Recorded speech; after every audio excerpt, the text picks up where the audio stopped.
Okay. Questions by anything?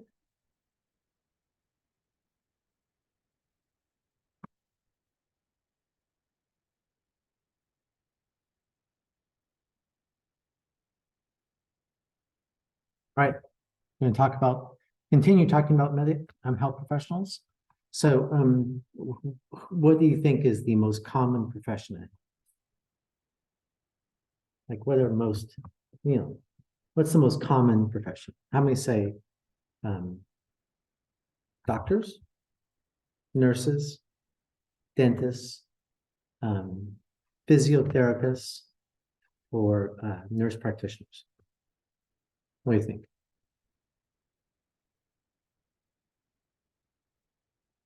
Doctors? Yeah. And the answer is nurses, right? Registered nurses are by far the most common profession in healthcare. So here's registered nurses, nursing assistants, personal care aides, etc. Goes all the way down. So about 10% of the workforce are doctors, something like that. About 40% are nurses. So nurses are the most common. In terms of where healthcare professionals in general are employed. So so this is that you have upper Midwest, and then some of the the Midwest states and southern states. Why are there so many healthcare professionals there? What determines whether there's a lot of healthcare professionals? Remember, this is healthcare professionals, for the population, right? For the size of the population.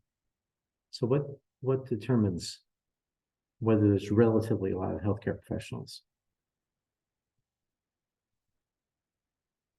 Well, the private insurance is one. Yeah. What else? Who needs health professionals? Yeah. Going to be the density of population. Well, yep. So these ones are less dense populations. So less dense populations, more rural populations tend to have a higher number per population, because basically you have to have, it's not like you can have half a nurse or half a doctor in a place. I mean, you can, but it's more difficult. And so instead, urban places tend to have more concentration of people per doctors, but at the same time, rural populations tend to have fewer doctors per person, if that makes sense. What else? Well, old people, right? Old people tend to need doctors more. And so places where you have aging populations, or you have opioid epidemics or things like that, tends to be places where you have more healthcare professionals. Whereas places like California, where you have a big population, but you also have big population in urban areas. And so this is percent employed in healthcare support occupations. So again, you can expect to see places where there are more elderly people are going to be places where you have more support. So 40% of the nurse force are 40% of the clinical workforce are nurses, right? Medium income is about 68,000. For nursing assistants, it's 28,000. But those are because a lot of nursing assistants are part-time nursing assistants, so it's a little bit misleading. Doctors, about 10% of the workforce. It's been 10% for 30 years. So percentage of the workforce for doctors doesn't really increase that much. A demographic switch going on, because even though right now about 38% of the doctors are women and 62% men, over 50% of the graduating class are women. So therefore, what that tends to do is that tends to mean that you have more younger women doctors and more older, higher percentage of older men doctors. Okay, so how much do doctors make? We'll start with doctors. How much do doctors make? So healthcare is about 9% of the employment, and it's about 18% of the GDP. So remember, GDP is gross national product. So that's basically the income of the country. So it means that if you got 9% of the workforce and they have 18% of the income, that means that there's going to be pretty well paid. So what do you think of this group? What do you think? I want you to write down some numbers here. what do you think the average salary is for each of these different professions? So let's start with family practice. So write down or type in, what do you think the average salary is per year for a family practitioner, for a general doctor? And then why don't we do a cardiologist? What's the annual salary for a cardiologist? Okay. You can also just remember it. You don't have to write it down if you want. Okay, you ready? So family practice, what do you think an average salary for a family practitioner is for a general doctor? Yep. Like 80,000. 80,000? Any other guesses? 60,000. How much? 60,000? Any other guesses? What's the average salary for in the US? Average salary in the US about 60,000 is the average salary. So do you want to revise your estimate? If the average salary is in the US is 60,000. What's the average salary of a family practitioner? Any other guesses? How about cardiologists?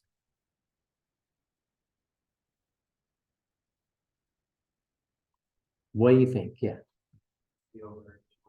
Over 200? Any other guesses? Okay, well, the answers are. So cardiologist, 430, and this is average salary per year, right, of 430. So that means new cardiologists are making less than that. Older cardiologists are making a lot more than that. So orthopedics, 482 average salary. And remember, this also includes like, people who work in university hospitals who tend to make less salary off of their orthopedic surgeries and things, all the way down to the family doctor. Let's see, where's family doctor? General surgery. Well, family doctor is going to be down here someplace. I have the numbers later on, but family doctor is around 300, something like that. What's the conclusion from this? Be a cardiologist or be an orthopedic doctor or orthopedic surgeon. Notice that general surgery is not that high. I've done a lot of studies with different type of specialists, and I've partnered with general surgeons in some of these studies. And what I found is that general surgeons always have a bit of a chip on their shoulder, is because they are kind of viewed by others as being as being just robotic. They're just cutters, right? All they do is they don't have to deal with patients. They just go and they just do surgery. And so they always kind of complain because their salaries are a lot less than some of the other ones. OBGYNs is typically one of the less highly reimbursed. A lot of women are an OBGYN. Also, another one is pediatrics. Excuse me, pediatrics a little bit, but also gerontology. So geriatric medicine is usually one of the lower paid ones. Working with older people doesn't pay very much. So you can kind of see is that, if you want to make a lot of money, then you go into one of these things up here. So, are you surprised? A lot of money? Do you think, how much do you think? Too much money versus, nah, that's okay. We'll do it the other way. Too much money. That's too much money to pay for doctors versus, oh, they earn it. They deserve it. So what do you think? Okay, so we have one thumb up, a couple thumbs up. All right, so why do you think it's thumbs up? Uh-huh.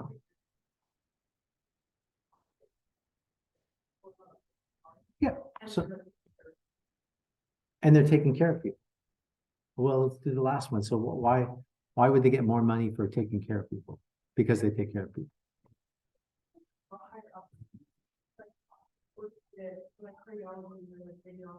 Uh-huh. Yeah. Yeah.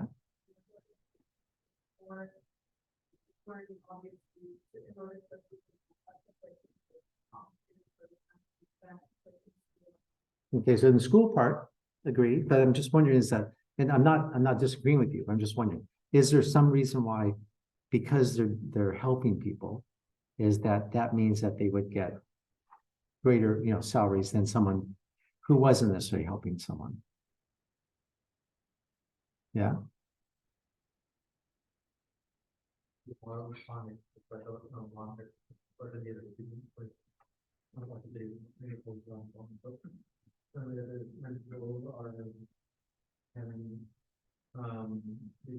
Regarding to the bone,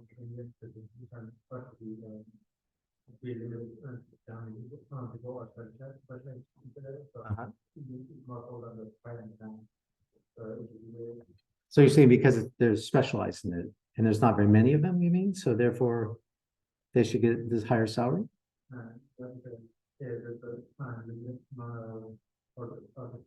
Uh-huh. Right. Okay. How many people, looking at those salaries, how many people right now, if I were to say to you, good news, you tell me right now, you can go and you can be a plastic surgeon or you can be a orthopedic surgeon. How many people would do it? How many people wouldn't do it? How many people would say, forget the money. I don't want to be an orthopedic surgeon. I want to be, an economist or something. You would turn down being a $482,000 a year? Really? How come? Yeah. You would turn it down? How come? Yeah. So there's something unattractive about the job. Something unattractive about being a doctor. Yeah.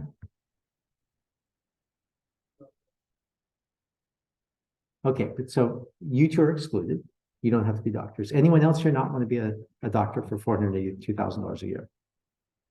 You're out. Okay, we have 3 people out. Anyone else out? Okay, 4 people. All right. So 4 people are out, and 5. I'll go out too. I'll be out too. So 5 people are out. So everyone else might potentially go in and be an orthopedic surgeon. Will they accept you all? I mean, who controls how many doctors there are? Medical schools, right? Could medical schools expand and take in more people? Sure. So, there are a limited number of there's a limited number of supply, but not because there's a limited number of people who want to do it, but just because there's only a limited number of places in medical schools. And so therefore, not everyone can be, everyone who wants to be a doctor can be a doctor. So the limited supply thing is kind of that's something for which it's not like what's something for which there's truly a limited supply. There's a limited supply of basketball players who are 7'4" and can hit 3-point jump shots. There's a limited supply of that, right? So they are going to get a high salary. But for people who want to be doctors, not a limited supply of people who want to be doctors. This is the median income for, you can't see this, but it's on the slides that you'll see it online. So this is for all the different professions. So there's registered nurses at the top. Here's other physicians, et cetera. Surgeons are down here. So, this is the kind of a rough type of estimate of them all. So do doctors get paid too much? So I'll give you some arguments for and against why doctors get paid too much. So first off, this is what the average physician earns in the US versus other countries. So compared to other countries, including, UK, Germany, all the rest, right? These are all countries that usually we compare ourselves to. And so they're making more than twice as much as doctors here make more than twice as much as doctors in other countries. So now let's do the thumb again. How many think, oh, that's too much. They're getting paid too much versus nope, they deserve it. Which way? You still say they deserve it. Yep, still deserve it. Yeah, how come? Why do you think they deserve it? I know for sure the US has like the longest, let's say for like Mhm. school. So it's like 4 years on top of another 4 years on Mhm. top of like your residency and stuff like that, Mhm. whereas some of these countries don't have that. Yep, it's not that much different, but still, point being is that it may be a longer amount of time in school. What else? What other reasons? There are some other reasons, right? Like, what do doctors here have to pay that doctors other places don't have to pay? Say it again. Oh, I'm sorry. I thought you were coming in out of the street to like give the answer to this. You've been waiting out there just like to barge in and say, I got the answer. Yeah. So what is it? Say it again. Tuition, right? So they have to pay tuition. They have to pay for medical school. And what else? Well, taxes are usually lower here than other places, but what's like a type of tax they have to pay? Which type of insurance? Well, malpractice insurance, right? They have to buy malpractice insurance here, whereas other places don't. So, it could be is that these salaries are needed because they go for a longer period of time, although not really true. Or that they have to pay more malpractice insurance, which is true. And they have to pay more for medical school. Okay, so let's look at those. Just some other things just to show you. So here's the average net worth of doctors in the US versus other countries. Notice is that this is a median net worth, right? Excuse me, this is the mean net worth, right? With a median net worth of a lot lower. That means there's lots of doctors who, have low net worth. Difference between mean and median is that mean is the average, median is the middle point. So it means there's a lot of doctors who don't have much net worth, primarily doctors who are new, who have just come out of school. And then there's a lot of other doctors who have really, really gigantic net worths. So huge amounts of money. Okay.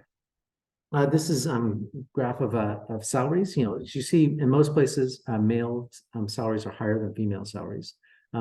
This tends to be partly because of more males in some of the higher paid specialties, and also because more males are older. And so, the older you get, the higher your salary you usually get. This is international comparisons. It's kind of old data, but it's hard to find data of international comparisons like this. The thing to notice is that, this first one is specialist kind of compensation. And so, specialists in the Netherlands and Australia are higher than the US at that time. But then the general practitioner one is a lot lower. So typically there are some countries that specialists get higher salaries, like Australia. Specialists do get higher salaries, but there are a lot fewer specialists in those countries than there are in the US. Remember, in the US, the ratio of specialists to general practitioners is 65 to 35. I mean, 65% of doctors are specialists. In other countries, it's probably 70% family practice, 30% specialists. So we just have a lot more specialists here than in other countries. Average amount of family doctors, yeah, which saying the same thing. This is a ratio across countries. For specialists across the countries, and also then general practitioner ratio to high earners. So what this says is that, well, okay, so maybe what happens is that, in a country where there's just more income inequality, that high earners just earn more. So if you're a doctor who's a high earner in a country that maybe where there's a lot of where other high earners earn a lot, that maybe then you're not that really well off compared to all the other high earners. So this basically shows the ratio of their salaries to the average salary. So like in the US, doctors are 5.8 times higher salaries than the average salary. And they're 37% higher than other high earners. Whereas general practitioners are about only about a little bit lower than the other high earners. And not surprisingly, that you see that GDP increases is that kind of doctors' compensations increase. And then again, here's the, the sort of specialists. And here's the Netherlands, Australia, and New Zealand kind of out here. Excuse me, Australia, the Netherlands, and the US out there on their own. Okay. So they're higher than the rest of the world. So medical school. So maybe what the issue is because we have to pay for, in the US, doctors have to pay for medical school. So this is the average amount that they have to pay for medical school. And notice is that there's private versus public. So the light blue is the cost per private per year, and the dark blue is the cost per public per year. So, in most places, like, in the US, it's higher than other countries. But at the same time, for the public, is that the public tends to be lower. Like if you look down here at France, is that the public and private schools are both, the tuition's almost nothing. Right? So that kind of is your point, which is that, well, maybe the problem, maybe the issue is that they have to pay for medical education. All right, so we talked about, how medical schools are kind of funded through this. So the thing that is that there's a couple different types of medical schools. So there's public medical schools that are university type of medical schools, like UCLA's medical school, UCSF medical school, etc. There are private medical schools like Stanford's medical school and USC's medical school. And then there are also private, kind of smaller ones like Truro Medical School up in the Bay Area. That's a private medical school. It's not a research medical school like Stanford is. So, Stanford has a gigantic hospital, and Stanford has they have an endowment of what, 35 billion or something like that. I mean, so Stanford has a lot of money. Their medical school brings in tons of money. They have a separate, basically research, like a company, the Palo Alto Research Foundation, that basically anytime that someone has some new innovation or whatever it's going to be, is that they market it for the university. So it's a very rich university, Stanford's medical school. Yeah. How relevant is rural medical school with respect to like all medical schools here in California? How relevant, like how well? What's the ranking of them? Yeah. So I think it's a good question. So I think that if I got that ranking of medical schools, you could go down and find Truro on there. So there tends to be the difference between, you got, in my kind of understanding of rankings of medical schools, you got kind of three categories. You got the UCSF, Stanford, UCLA, Davis, all that. That's sort of the top line medical school. Then you have kind of a middle group of medical schools like Truro Medical School and other kind of private medical schools, which are still full functioning medical schools. And then you have what's called Caribbean type of medical schools. Have you ever heard of a Caribbean type of medical school? So what a Caribbean type of medical school is that they're medical schools that are mainly in the Caribbean, where if you go down there and you spend your first 2 preclinical years down there being taught, and then you have to do your preclinical years are down there, your year 1 and 2, and then your year 3 and 4 are done. You have to find a place in the States to do your rotations. So, if you're thinking about getting into medical school, what most people kind of think is that, well, they hope they can get into UCSF or Stanford or one of these, right?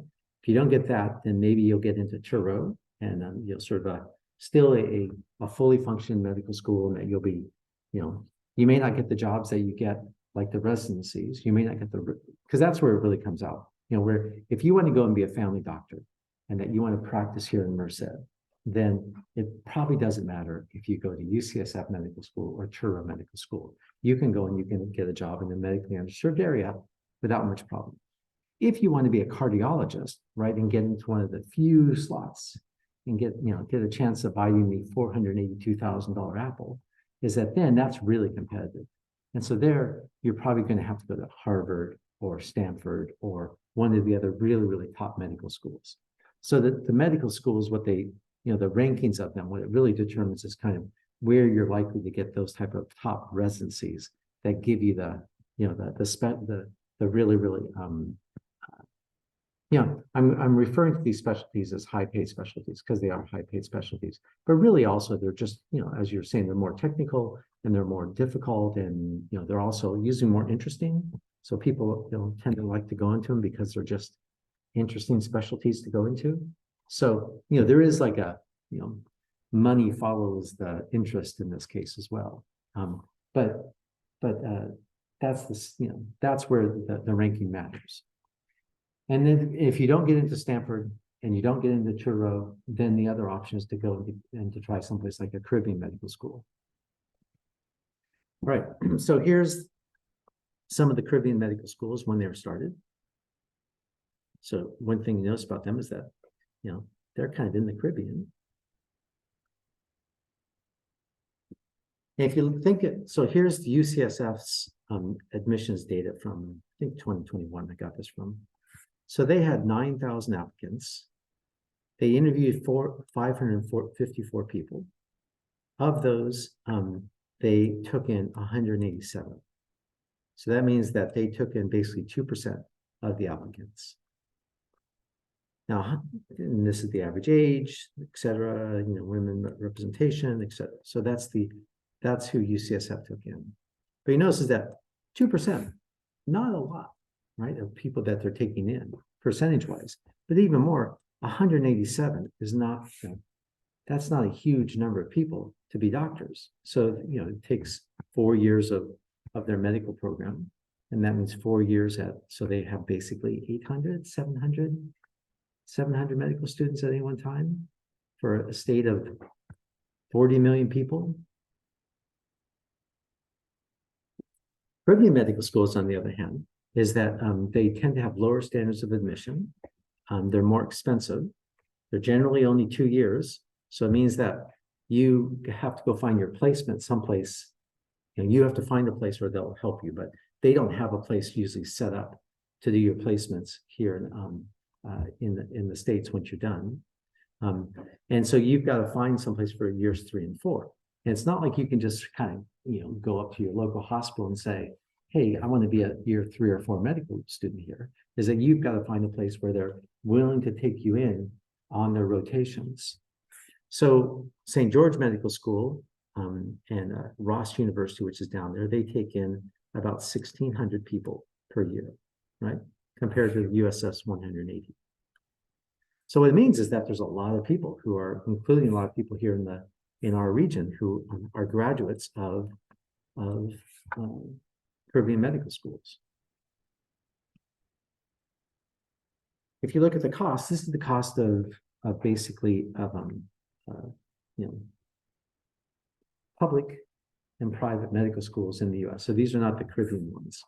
So the average cost over here in this column is, public is about $35,000 a year, and that's for a resident. So, it depends on where you go. So like where you live. So if you're a resident of California and you want to go to medical school in California, is that then you'll pay $35,000. If you're a resident of Nevada and want to come here, then you'll pay $60,000 to come, for medical school. So, just like with undergraduate, residents have to pay more than, non-residents pay more than residents. And then same thing for private. So private tends to be generally higher they don't tend to have that resident versus non-resident thing. Why does like, UCSF and other places, why do they offer lower amounts? Why do you get a lower amount to come here for as a public, as a resident of California? Why do you pay lower than someone who's out of state? Yeah.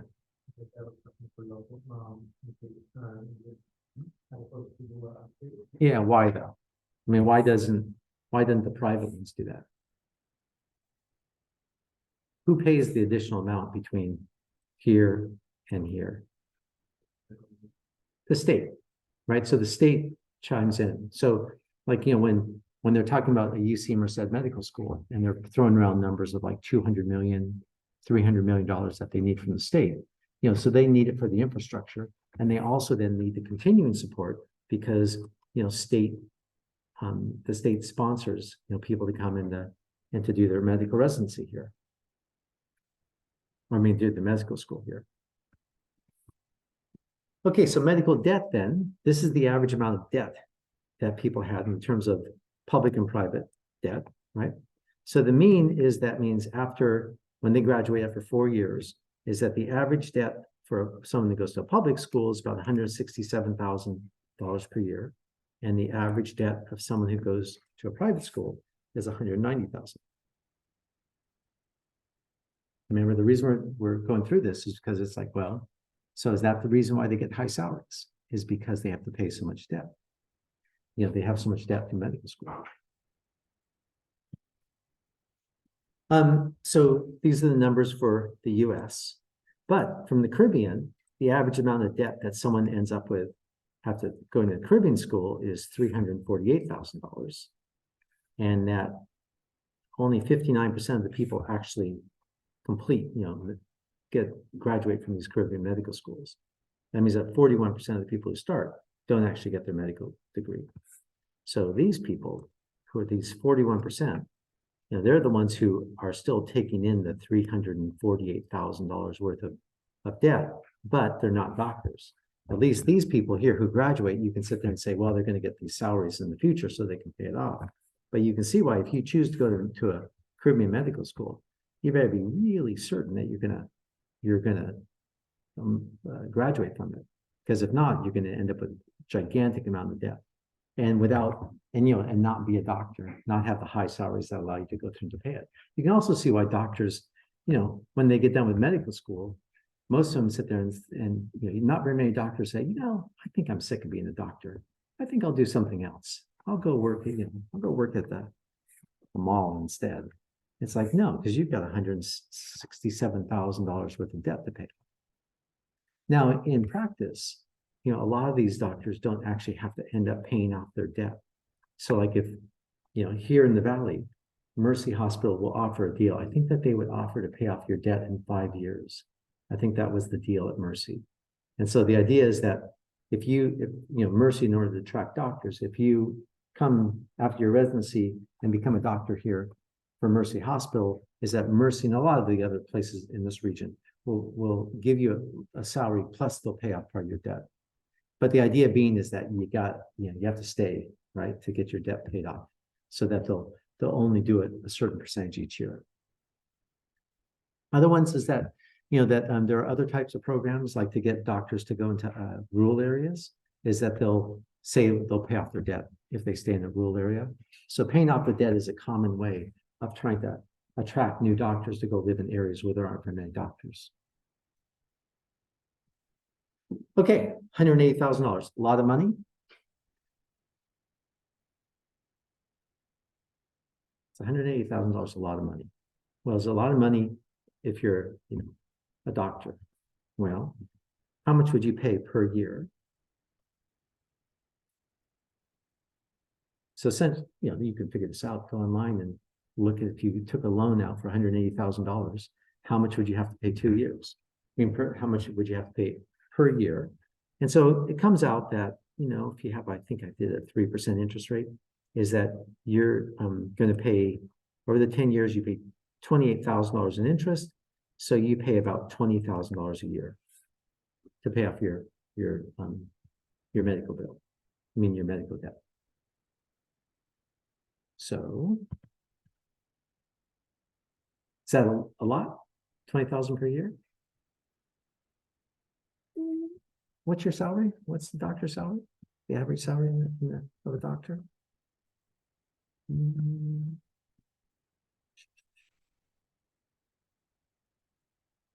Average salary is $316.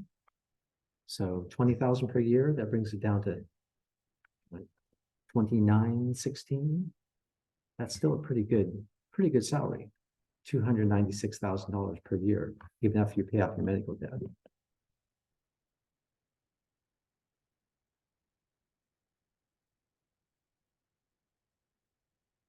Okay, how about malpractice insurance? That's the other difference, is that in here, you have to pay a lot more in malpractice insurance than in other states. So malpractice insurance is that, it's required, most places, you don't, I think technically you don't have to have malpractice insurance that in all states. Some states require it, some don't.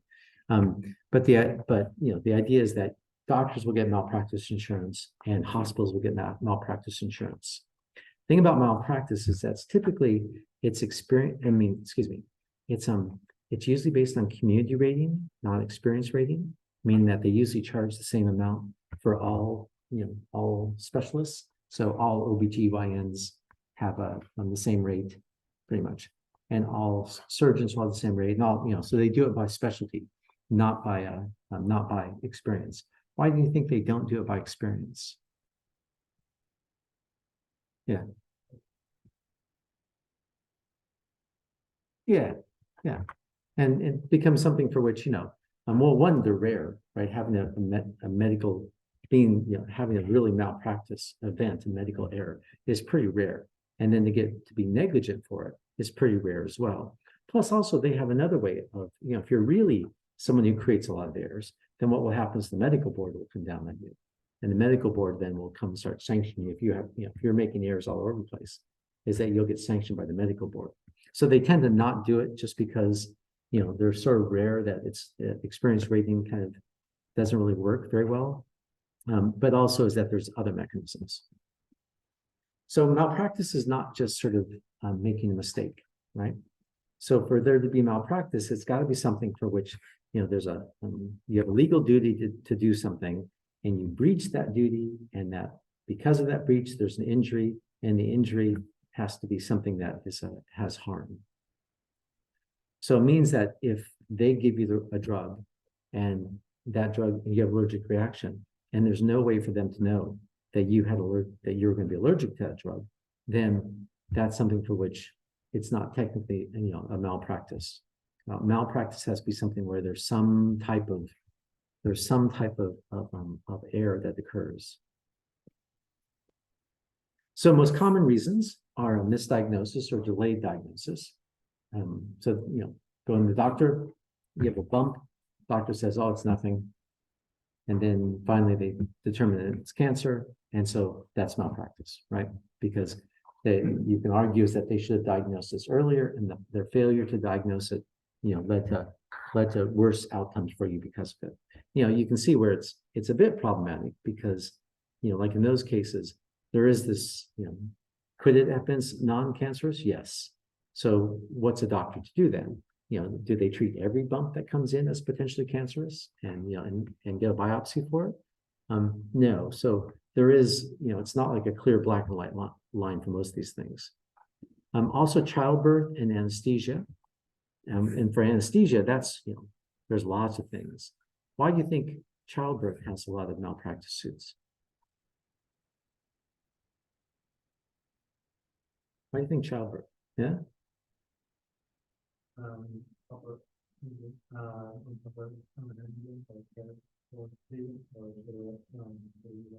Yeah, there's just a lot of things that can go wrong during childbirth, right? And when things go wrong, they can go wrong and have impacts for the lifespan of a child, so 90 years. So it means that lots of things, it's complicated, lots of things can go wrong, and when things go wrong, they can have bad outcomes. Anesthesia, that tends to be one because there's lots of things that can go wrong in anesthesia. That even if the anesthesiologist does everything kind of by the book, things can still go wrong with anesthesia. Whereas, if you're dealing with, let's see, sports medicine probably not going to have the same level of problems like this as anesthesia or OBGYN in general. OBGYN, also geriatrics tends to have a lot of them as well, because geriatrics is something for which, if they do something wrong, that older person can die. A lack of informed consent, infections, yep, and then medication errors, and surgical errors. So those are your primary ones.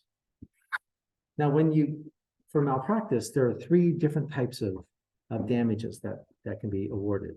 So one is general damages, then there's special damages, and then there's punitive damages. So general damages, that's the usual, things that cover a patient's cost. So if you go in the hospital and they screw up and they screw up the surgery on your knee, and so you have to stay there an extra 10 days, then you have general damages, because those general damages are essentially the extra time that whatever it costs you for to stay there. It can also be pain and suffering. They can include that as general damages. And then if as a result of that, your career as a professional baseball player is over, then you can also get money for that as well. So that's all general damages. Then special damages is things that kind of occur after that. So if they screw up your knee and you have a lifetime of medical bills that you're going to have, is that you can sue them and add in special damages, which generates the payments over a lifetime. And then punitive damages, that's what they're trying to do then, is they're trying to put in damages that are going to make it so that that they will it's like a way of I don't want to say punishing, but of well, for example, a few years ago, it's a famous case, is that somebody goes into McDonald's, gets a cup of hot coffee, puts it on the counter, drives away, the coffee spills on the person, and the person sues McDonald's and gets $5 million for their hot coffee. And because they claim the coffee was too hot.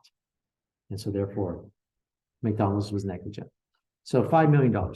General damages, the person had like a second-degree burn or something, so it wasn't that general damages wasn't that much. Didn't have any special damages. I mean, there's no lifetime kind of bills that went along with it. Most of it was for punitive damages. So punitive damages then, and the reason that the jury awarded all these punitive damages is because they said, look, McDonald's is a huge company. McDonald's needs to be given the message that they need to be more careful. And so therefore, if you only fine McDonald's $10,000, McDonald's won't even notice. So you have to fine them something that will make it so that McDonald's really notices this. That's punitive damages. Remember the Sandy Hook trials against Alex Jones? So Alex Jones was the guy from InfoWars who for years said that the Sandy Hook shootings were all just a fake and were orchestrated by the parents and things like this. So that the parents sued him, and the parents sued him in Connecticut, and they sued him in Texas. And in Texas, they limited the amount that he was the damages, because Texas has a law that says that caps punitive damages. Where then they also sued him in Connecticut, and Connecticut doesn't have that. And so the Connecticut was in the billions of dollars, what the jury awarded them. So the juries can come through and that they can award these that's all punitive damages. Oftentimes what happens is that after a jury awards punitive damages, then it goes to they can appeal, and it goes to a judge. And then the judges kind of review the damages. And if they think they're excessive, then they'll lower the damages. So oftentimes you'll see juries in these malpractice cases that they'll award huge damages, but then that's not actually what gets them the pain. Because it's the punitive damage part of it is something for which they're just trying to get an amount that's just trying to indicate to send a message to the company. Whereas general damages are things like, how much lost income do you have? And that's actually how they go through and calculate it. They look at how much lost income you're going to have, how much you're going to need in medical expenses. So it's why malpractice costs are so much higher for OBGYNs than for gerontologists. Because OBGYNs, if they make a mistake on a child, then the court sits there and says, okay, well, this child had 85 years in front of them, and that over that 85 years, they would have got this type of income. And so if the child is not able to get that income, then the damages are going to reflect that type of income. Whereas someone who's older, if it happens when they're 80, the judge is going to say, well, there's no real lost income in this case because the person is past the working age. So therefore, the general damages are less. Okay. So most malpractice cases actually don't go to jail, to court. Only about 7% get to a jury. And that of those, about 21% go in towards the outcome is in favor of the plaintiff, right? Of the person who's suing. So that means that most of the ones who go to court then don't actually get in favor of the person who who brought the case. And so why is that? Well, because what happens is that most cases get settled, right? And they get settled either because they get dropped because the person is told you're not going to get any, so you're going to go through lots of court costs and you're not going to get that much money out of it, or the insurance company just realized that it's not worth it to go through a 4-year process of this malpractice, so therefore they just settle. Okay. Time to resolve claims, 4 to 5 years. Cost of malpractice cost of malpractice insurance is about $6.5 billion a year. That's about 1.146% of all healthcare spending. So one of the things that you'll often hear about is you'll hear people, people say, the way to lower healthcare costs is to reform the trial system so that there's not as much in malpractice anymore. In malpractice costs. But then, even if they got rid of malpractice insurance altogether, you're not saving all that much money compared to what spent on healthcare. So it comes out to an average of about $11,000 per doctor. So let's see, where does that leave us? 316 minus 20, that's 296. Minus 11, so 285 is now the salary. There are also differences between states. There's low-cost states and high-cost states. So California tends to be a low-cost state. Florida tends to be a high-cost state. Lots of suits in Florida because there's lots of old people there. And typically OBGYN tends to be the highest of all the specialties. So OBGYN tends to be the most. I think gerontology and internal medicine is the least.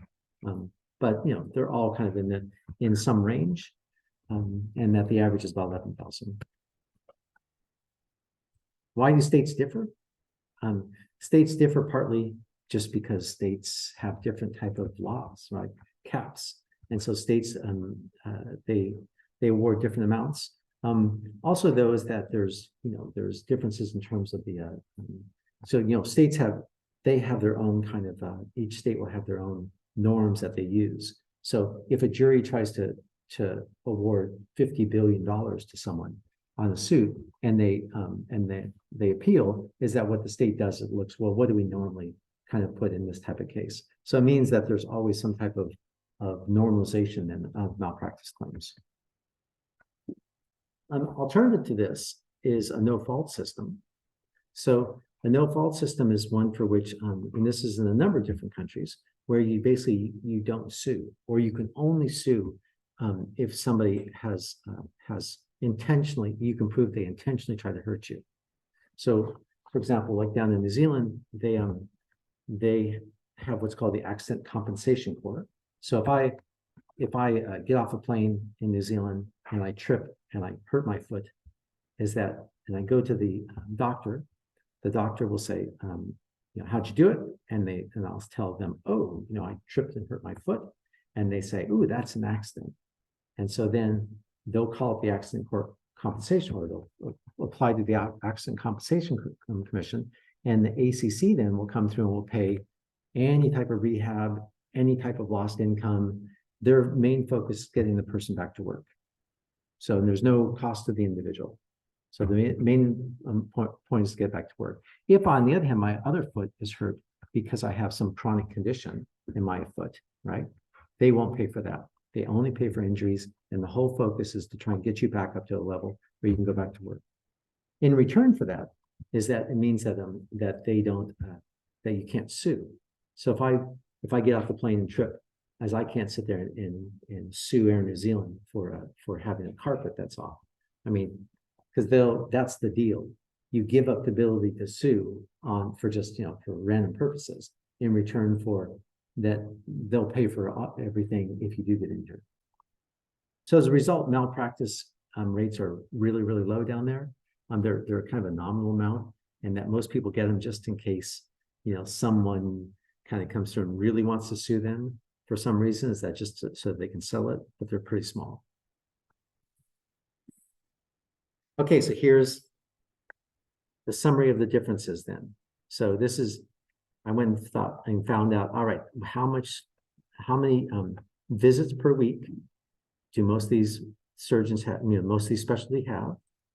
How many hours then do they see patients? What's their net income if you do that? What's the malpractice insurance?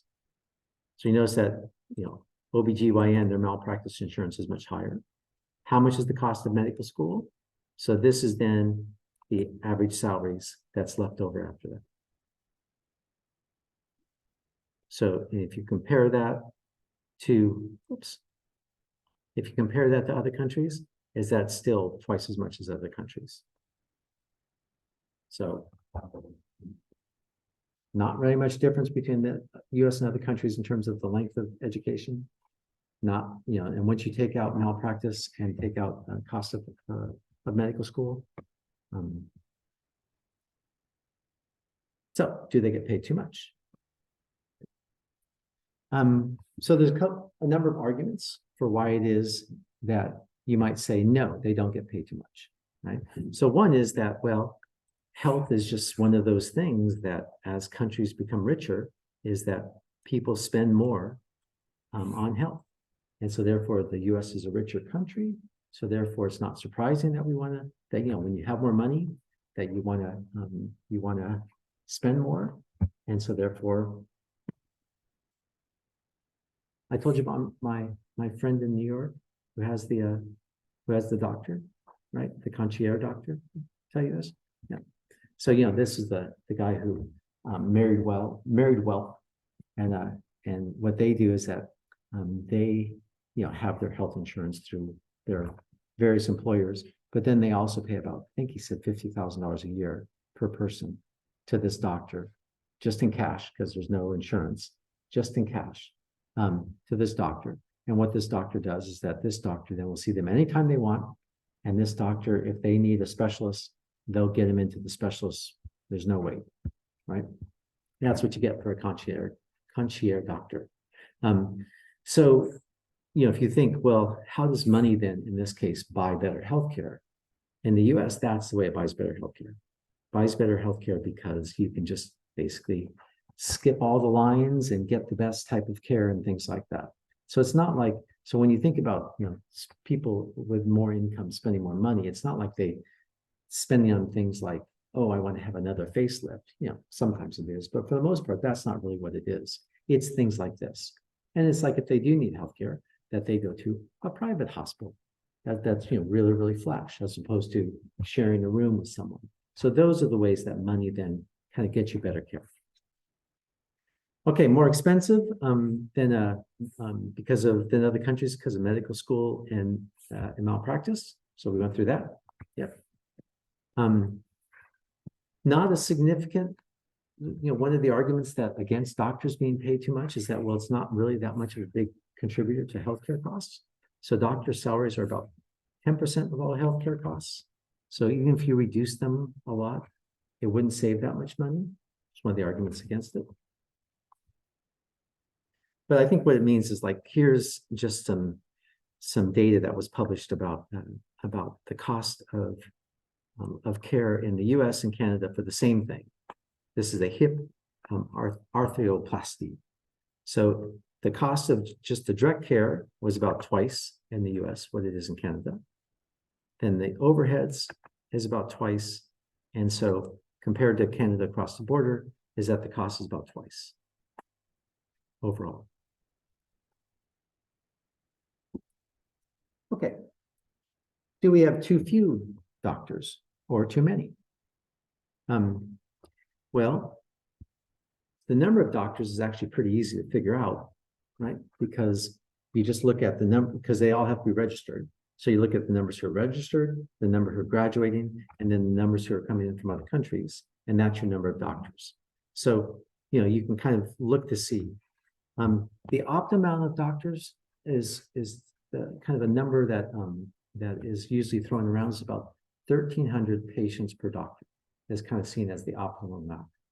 So if you have less than 1,300 patients per doctor, like here, then you're in a medically underserved area. And if you have more than 1,300, or say it the other way, if you have less than 1,300 patients per doctor, that means you have fewer people and more doctors, then you're like in Marin County or the Bay Area. And if you have more than 1,300 patients per doctor, then it means that you're kind of like, you know, like in our area, where you're in a medically underserved area. So this is what the numbers kind of look like in terms of, you know, focus on patients per physician.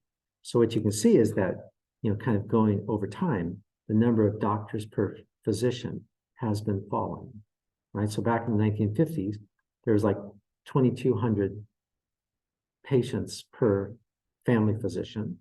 And now there's about 1,400 or 1,100 patients per family physician. Why is it falling? It means we have more doctors per people, right? Why is it falling?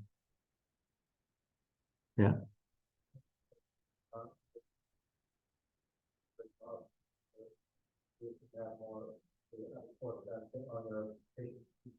Yeah. So is it good? I mean, is it needed? Does it show there's too many? Could, like, if we was this better to have fewer doctors per patient, or would it be good to have, you know, less than that? Well, it kind of depends on what the level of need is, right? Because what else has been happening here is that suddenly medicine can do more. So people get a lot more healthcare than they used to get. And also they're older. And so as you get older, you need more doctors. And so therefore, you would expect that the number of doctors per patient is falling. The problem, though, is in the distribution, right? Because this is where really, you know, the issue with the number of doctors per patient is not necessarily like this issue about what's the right number. You know, you can argue that, but for the most part, that's not really the issue. The issue is medically underserved areas, is the distribution of it. So I think in the first lecture, I kind of went through this in terms of where medically underserved areas are. So that's the key thing to kind of just realize from this, is that when you look at the number of, you know, when they talk about the number of doctors, is that the issue is not how many, it's where. And so the challenge is, how do you get more doctors to come here into our area, and as opposed to going into the Bay Area. All right. This is the number of, this is just a figure that shows the number of current doctors and doctors, physician assistants, nurses. So here's 3 million nurses, about 196,000 dentists, about 30,000 pharmacists. How many that we're going to need in the future? So what this is, that this orange line, this is from the American Medical Association. This orange line here, that is what is projected, the numbers. And this is what they project as the need, right? So what they project is that, well, we're at a point where we have a lot more doctors in, we have a lot more need for doctors than we have, which is kind of saying is that, well, American Medical Association is saying that, well, the problem is that we have to get more and more doctors. How do we get more doctors?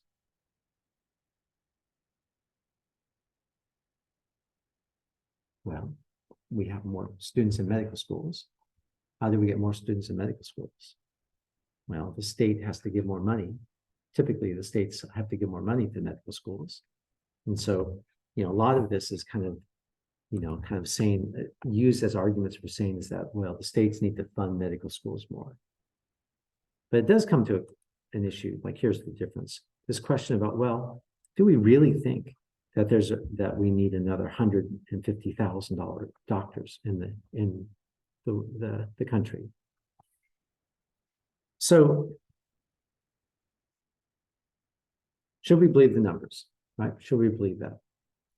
Well, there are ways that they could do it, right? They could get more medical, they could just allow more medical students in. They could allow more Caribbean medical students in.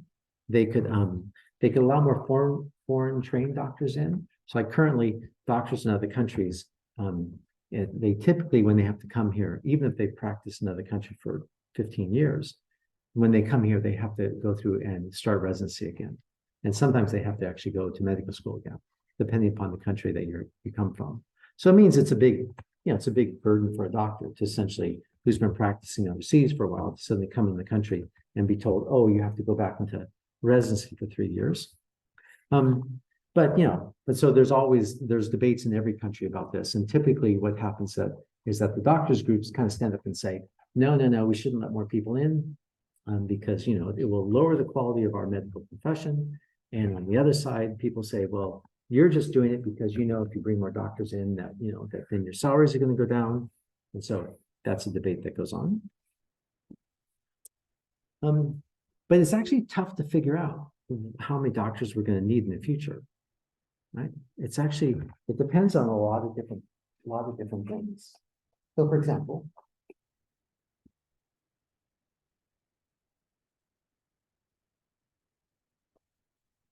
you might look at supplier-induced demand and say, well, if we take supplier-induced demand seriously, then it suggests that if you have more doctors, all they'll do is just charge more. So maybe we don't need more doctors because, all it's going to mean is that, it's hard that you can never tell if you have enough or not, because they always are going to just fill up their waiting rooms. Depends on the health of the population. So if you think about it, you think, well, all right, so if we're getting older, then that means that we probably need more doctors. Wealth of the population and number of people in insurance. So you think, well, if people are wealthier, then they're probably going to want more doctors. Might depend upon medical technology. So medical technology in this case means, what's going to happen with technology. So do you think AI will lead to need for more doctors or less doctors, or the same? Do you think AI is going to make a difference? How many think? I think AI will mean that we need less doctors in the future, versus I think AI is going to be have no impact on medical profession, versus I think it will be detrimental to the medical profession. So I think it's going to be good for medicine, okay, or bad for medicine. You think bad, okay, or just no difference, bad. So what's the argument for bad?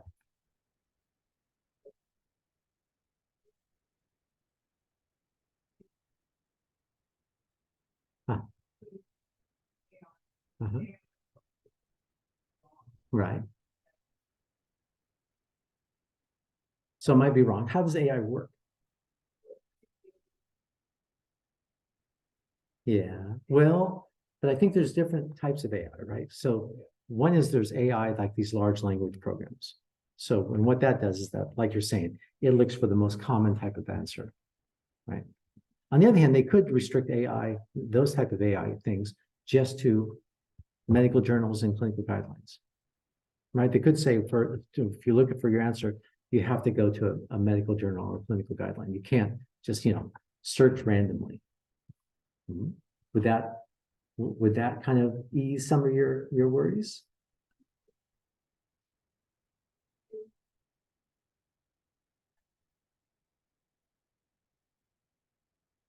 Uh-huh.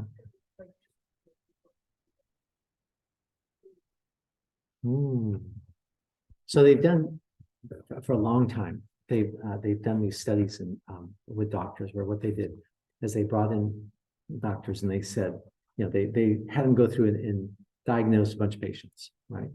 And then they had the doctors kind of say, well, these are the criteria that I use to diagnose the patients. And then what they did is they took those criteria and they put them through just a simple regression model. And they came out with kind of what weights the doctors would place on all these different type of factors. in order to predict what, to diagnose, right? So they did all this. And so then from that, you can generate, if you take a new patient and just use those type of information that the doctor said that they use, you can predict what the patient has. And so they've done this now, where they made these little models of doctors, and then they go and then statistically, they bring in a new group of patients, and they then have the doctors diagnose the patients, and they have these computer models diagnose the patients. What do you think is more accurate? Computer models are more accurate. The computer models of the doctors are more accurate than the doctors. So why would that be? Yeah.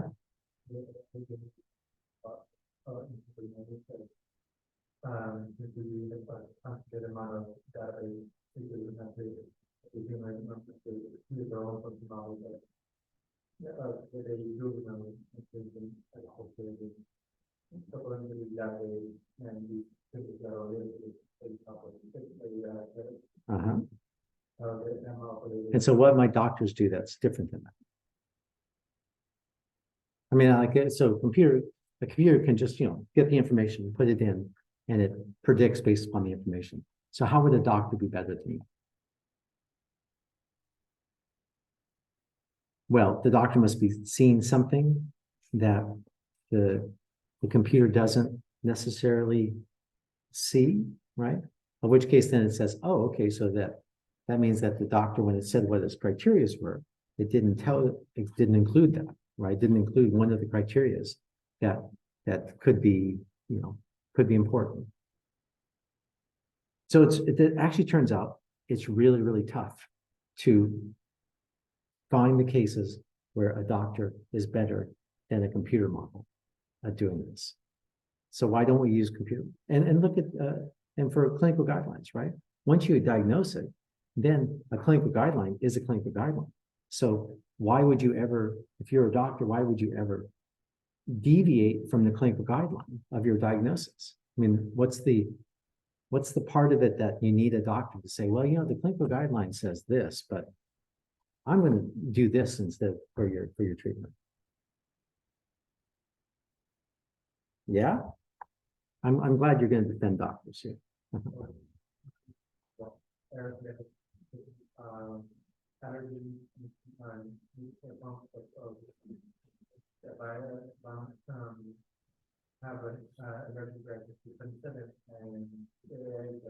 Yeah.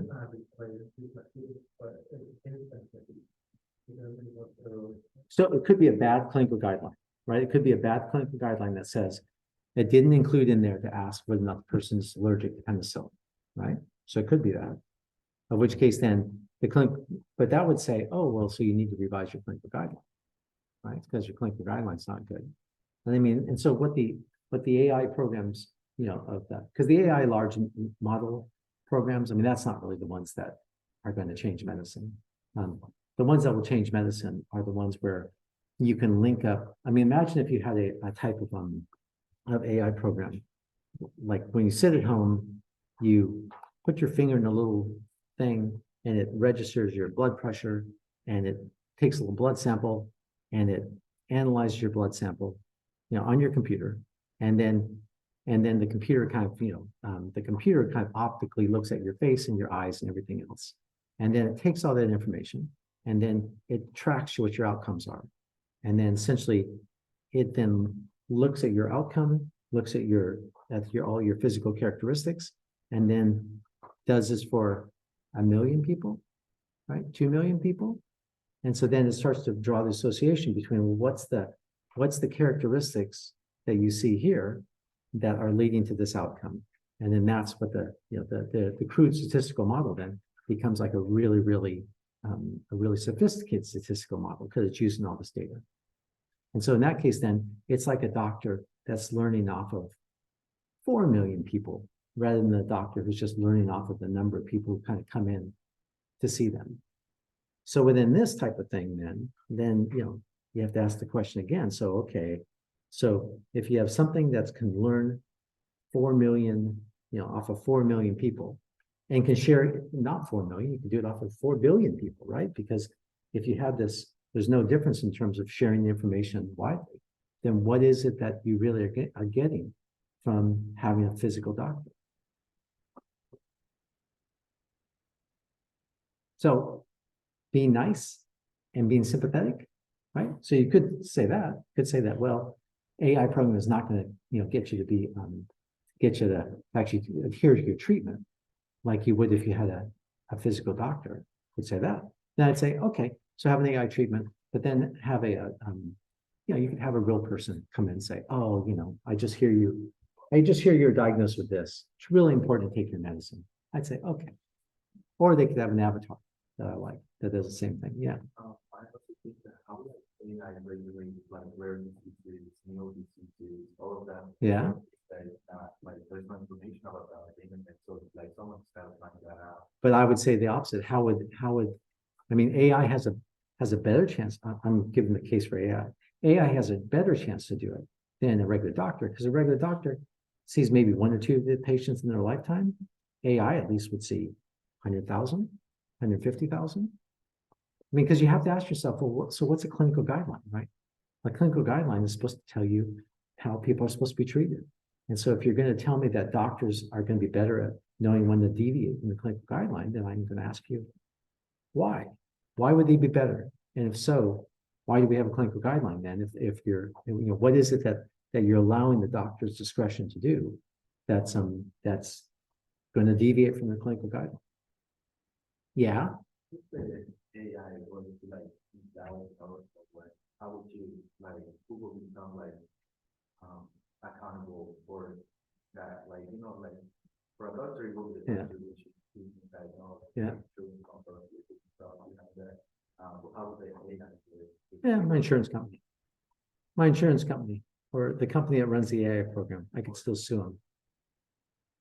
I mean, but at least the AI program would learn from it, right? The doctor might say, I didn't make a mistake. Okay, well, we'll stop there. I can see that you people are not as excited about AI as I am. So.